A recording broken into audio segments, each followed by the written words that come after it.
first muscle that I want to look at, I want to look at the head movers and the neck movers. Who moves those two things around? The trapezius is your big muscle right on top here. Here's the trapezius. That's trapezius. Right here. Trapezius goes all the way down, all the way from the EOP on top, all the way down to T12. SP means spinous process. TS means thoracic spine. These are medical terms. These are abbreviations that are allowed for the American Medical Association, so I use them so you get used to it. SP is spinous process. That's the bump in the back. Remember, that's the spinous process in the back. And TS means thoracic spine. So it goes from all the way up here, the EOP, to T12, and it anchors there, and it reaches out to the shoulder blade, and in front the clavicle. So it goes to the acromion and spinal scapula, a little here.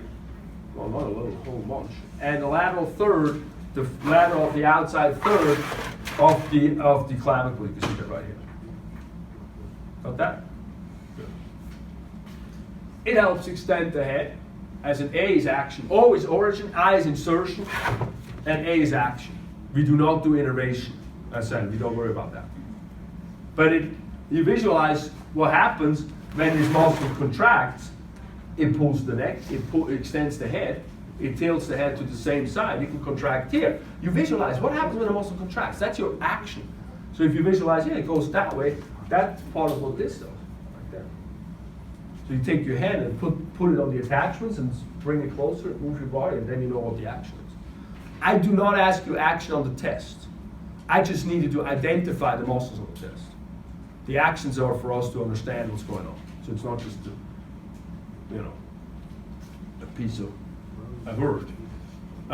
It rotates the head to the opposite side. It also is involved in shoulder blade motions too. So the muscle, it can pull here on top and move the head, but also if this is stable, the shoulder blade can move. You can track both sides. Even though you have this thing called origin and insertion, it can flip, technically speaking. So it's not fully cut in stone what that is. Which one is which? Oh, the next muscle is cool. The sternocleidomastoid muscle. What? Right here. It starts at the sternum. Remember we started a little sternum? Clavicle, as in cleido. Where are we? Sterno, cleido. And it goes to the mastoid process, which was the little quiz. The one behind the ear, right here. So it's this muscle here. It bulges out if you put your hand to the side and you resist your motion. That's another thing you can do. Like if you look at the action, it extends the head, it tilts the same side, rotates to the opposite side. Okay, I'm just resisting that motion. It bulges out. You can feel it. Woo! It's weird, huh? I love that muscle. If that muscle sticks out too much on people, there's no distress going on. And then this is also cool. This is Janet Travell. Janet Travell was John F. Kennedy's doctor. She was the only woman who was a Surgeon General in America. It's a shame, isn't that a shame? But anyway, that's how it was. So she didn't find it out herself, but she's the one who did the big work in that work called trigger point therapy, myofascial release therapy. And what she found is that there is triggers in muscles like where these X's are, and the patients come in and have pain in those areas that they mark. Those are so if you have somebody that has pain here, it could be that this muscle is triggering this pain, and you have a headache. So what you technically could do, you could go on and take the muscle and squeeze it for the person, and squeeze all the blood out of it, and then this pain intensifies a little bit, but then it goes away, if it's from that causation. And so that's for massage. If you do massage, you can use this as a guide for the massage. And so that's why for every muscle I put this up. Not that I expect you to do it, but that way we have some use for the whole material. And it's not just empty knowledge, right? Okay, the next muscle group that I like, I like that a lot. That's actually I found this muscle to be implicated in my dad The older guy who was here last couple times. That's my dad. That was my dad. So he plays tennis, and he fell, and he rolled off. He says a perfect roll. He did a perfect roll, but he squishes here. The head somehow gets pushed down, so there's a distress happening. This gets stretched, and his pain was one of the places he had pain was like right in here. And it's right in here where this muscle, the scalene, goes. It starts at the TP means transverse process. So that's the outside of the spinous bones. It goes from there, the transverse process, and it anchors into the first and second rib. Rib 1 and 2. And so it moves the neck around. It flexes the neck if used bilaterally, and it bends to the same side if unilaterally. Okay. Bends forward or bends to the side. It also elevates the first rib. When we take a deep breath, it gets tight. You feel here. If you rub here right around the clavicle, and it like shoots electricity, it's tight. Then it's tight. Because what's going on there is the brachial plexus, the nerves, go through the scalenes and go into the arm. And then bring the nerve energy into the arm. If this is really tight, they squeeze it and you think you have carpal tunnel syndrome or other things that hurt. Because the nerve can get squeezed in multiple places, and this is a big place where it gets squeezed. And so that's the scalene muscle. It's a very, very interesting muscle. Very, very often overworked in us. Because one of the things that we find is that the arms are attached to the arms are attached to the shoulder blade, and the shoulder blade anchors into the rib cage. And if you lift things heavy, if you always have the arms open tight or schlep things back or whatever you do, this yanks on the rib cage. And when that rib cage is yanked out, just look forward, then these get distressed, and then the muscles that attach to this bone get distressed, and it hurts. And so I look at the whole thing, and I say, well, what's what? And I push these things back together, these little hammery things, and then I figure out which muscle, and I try to work the muscles, and then that, sort of decreases the pain. But you have people that walk around this stuff like for years because you have to look at it. Otherwise, it doesn't exist. So scalene is a very important muscle. The longus colli, that is also a very important muscle. That's why I'm bringing it up. It is right in the front of the spine. You don't need to worry about all this. This is for FYI later. But this muscle is right at the front of the spine. In here. Deep by the trachea. You got to push the trachea part. Then you push on that muscle. It hurts. Because if anybody had ever a whiplash, you know what whiplash is? Your head gets bush, thrown back and forth in a car accident. By the way, if you drive a car, do you drive a car? You want to have your head at the headrest when you drive. Because the injury, the whiplash, happens when your head is in front of the headrest and you get slapped from the back and it moves backwards. And that stretch stretches this muscle and it friggin' can tear. And it hurts like hell. And so, my first mother-in-law, she was like 88 or something, 87, and she's in the car.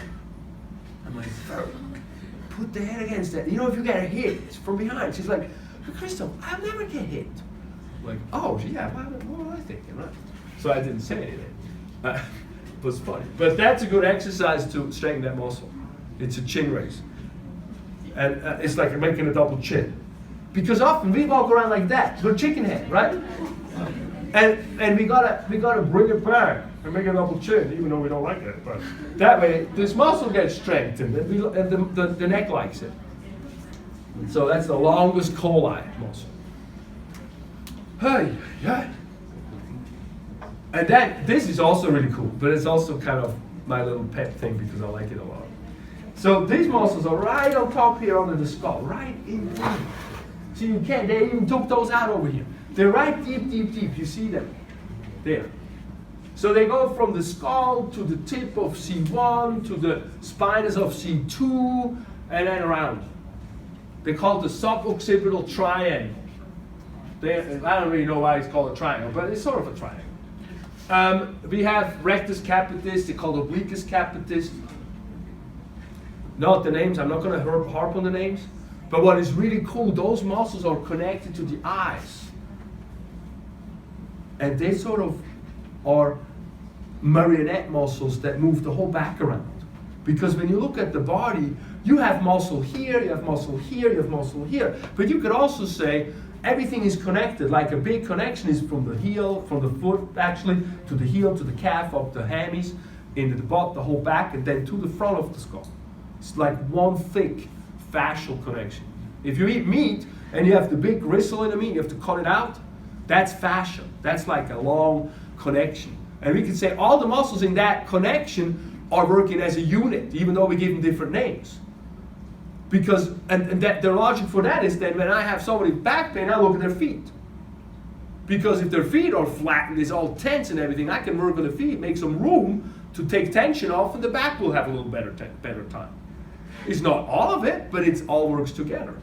And these muscles are sort of the control muscle for that back line. And they're connected with the eyesight. So when you throw a cat into the air, it lands on its feet. Have you tried it? Don't try it. Be nice. But if somebody would do it. The reason why is because the cat's eyes orient themselves where we are in space, and these muscles contract and they pull the whole line of the back with it, and they can land on the feet. And that's why these muscles are so cool. We still have those. But when I have my eyes open, they're tight. This is when I close my eyes, that's where it relaxes. So that's one reason why I like to have the eyes closed. Most I can. So there we go. Those are the suboccipital triangle. And so that's the deepest layer in the top neck. And then above that layer we have two muscles, one muscle group known as the semispinalis that goes a little bit from the outside towards the inside, from the transverse process to the spinous process. So we have a muscle that sort of goes this way a little bit. Right here, you can see that better right here. And then we have another layer next to it, and that layer sort of goes more from the outside inward. So we got a little crisscrossing going on up there. So that way we have many different motions that we can do with this neck, and it all works out. So there are semispinalis and splenius, FY muscles. They're not on the test. Wait, which ones aren't on the test? I don't know, term list. They're not even on the homework list, this one. I just want to talk about it for a minute. Yeah. If they're not on the homework list, you don't have to label them on the homework. Look, you only have a few here for this section. So I can talk so long and it's still fine. I know, it's a long lecture, I know. And so then we have those spinalis and semispinalis and splenius. And then on top of that, we have the Erector Spinae muscles. Those are the muscles that keep the back upright. Erect. Erect means upright. And they go all the way up in the neck. We just don't tag them all the way up in the neck. But that's then the next layer. And then the fourth layer on top will be this trapezius type layer. And multiple arms. But we'll talk about those when we talk about the arms.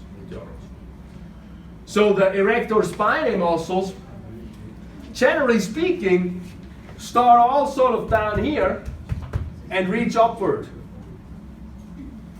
So they start at the iliac crest more or less, and also some of them start at the sacrum, on the vertebrae. And then they go up to the spinous process. They also go up to the ribs, or to the transverse process. And so we give them different names. We give them, the spinalis muscle goes from the spine, is on the spine. So that's the one in the center. The longissimus muscle goes up to the transverse process. That's a long muscle, long isthmus, it's long. And then the iliocostalis, remember the costal means ribs. So that goes to the ribs. We don't need to study them all in detail. We just study them as Erector Spinae muscles. That's good enough.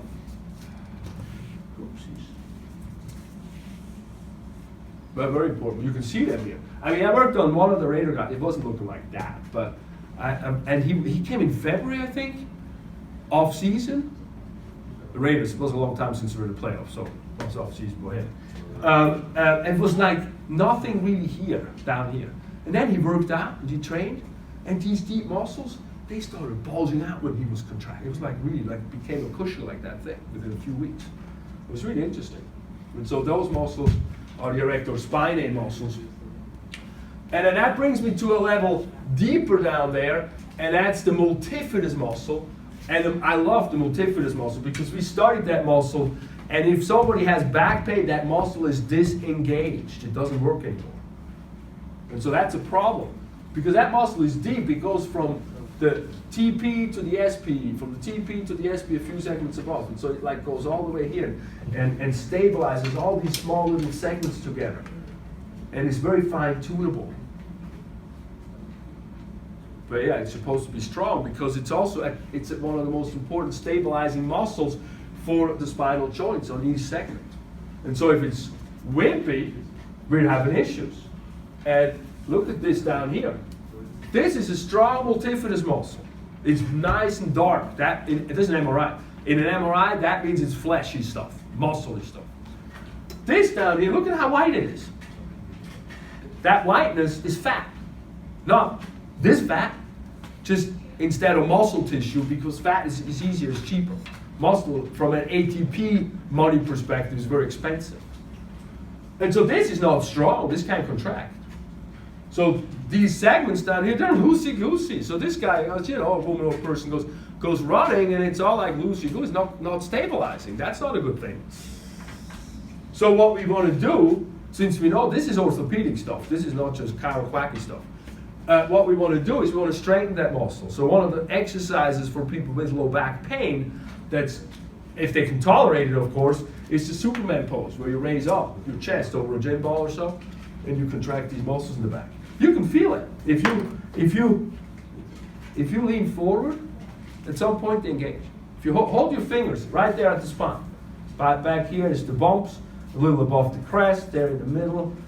The middle is the spinous process, a little on the outside. If you reach back, you arch back a little bit, it's relaxed. If you go forward, at some point it engages and contracts. You feel it?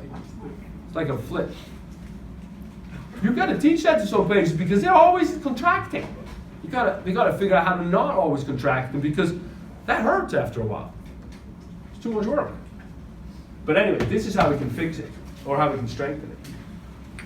Then there's another muscle that's really cool on the side down in here, and that's the quadratus lumborum, and that's attached to the crest, and then the lowest rib, and also the spinous, the transverse processes on the side. And so that muscle flexes the low back from side to side, and also extends the spine when we go backwards. But you can just see how it's like a sail, you know, it's like contracting and holding it together. You're missing that? Oh man. Well, I guess I gotta make it a handout. I gotta make a handout. Can we do that then? I gotta make a handout of the QL. Or there is no more. and change it in my booklet. Yeah, this was such a great shot. Well, it's not on the list anyway, but I want it for completion so we get a picture of it. And so from there now, we're done a little bit here, and now we're going to go to the chest, to the breathing. So we're going to go breathing muscles. We have a few intercostal muscles. Intercostal means between the ribs. Inter means in between. Intercostals. So we have external intercostals and internal intercostals. The external intercostals are on the outside, the internals are on the inside. The externals are right here, and then the internals would be like here, on the inside. They go the other direction. On the model, you can see it on the side here where the ribs come together. You have here the externals on the outer side, and then the internals are the other ones. The externals, when they contract, they pull the lower rib up and they make their rib cage really nice and big and wide. We take a big breath. And the internals, when we need to forcefully push the breath out, they can pull the ribs downward and contract them down, or compress them down, and all the air goes out. That inhaling and exhaling is a passive event. it happens by muscle. The chest expands, and that's how we inhale. That's the inhalation. And so the biggest inhalation muscle that we actually care about is the diaphragm. Oops, right here. And the diaphragm goes from underneath. It's attached to the xiphoid and the ribs and the spine in the back, and it reaches up like a dome or like a parachute-looking thing. See, like that in here. You can see it like that. And what happens is when it contracts, it flattens out. And it pulls that whole lung down, and it brings the air into it. So it's like, and this goes up. The air comes in, and then it goes back out, and we exhale. Just letting it go. Belly breathing. You want to do belly breathing. It's much, much more easier than just do this down here. How you do that, you can teach yourself. You lay on the back, and you have a book, the boring anatomy book. And it goes up and down. And you watch it go up and down. Diaphragm. Cool stuff. And last but not least, stomach muscles. We got stomach muscles. We got abdominal muscles. We got a few. We got 4 of them we're talking about. We got, on top, we got a rectus abdominis. And then we got an external oblique. We got an internal oblique. And then we even can turn around. We have one that goes around. It's called a transverse abdominis. So the external obliques, they attach to the ribs here on the upper part, and they insert down into the anterior rectus sheath. Inside here, you got a sheath here. You got like this fascia stuff. The white stuff here, you can see the covering a little bit, the gray. Here it's taken off. You got it around all these muscles, and so the external oblique that reaches into that thing. There.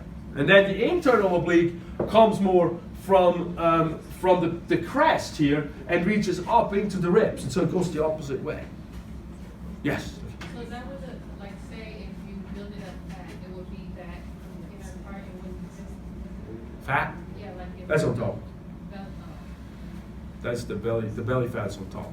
Well, there's also visceral fat underneath, but the fat we're talking about is on top of that. Subcutaneous fat is on top of the muscle. Back to the muscle here. The external abdominal oblique, when you see the fibers, you know where the muscle goes, the direction of the muscles. And this goes like you put your hands in a pocket. The fibers, how the fibers go. External abdominal oblique, put your hands in a pocket. Internal is the opposite. It's really hard to do it this way. Good. And that brings to the transverse abdominis. And the transverse abdominis is a muscle that wraps around the stomach.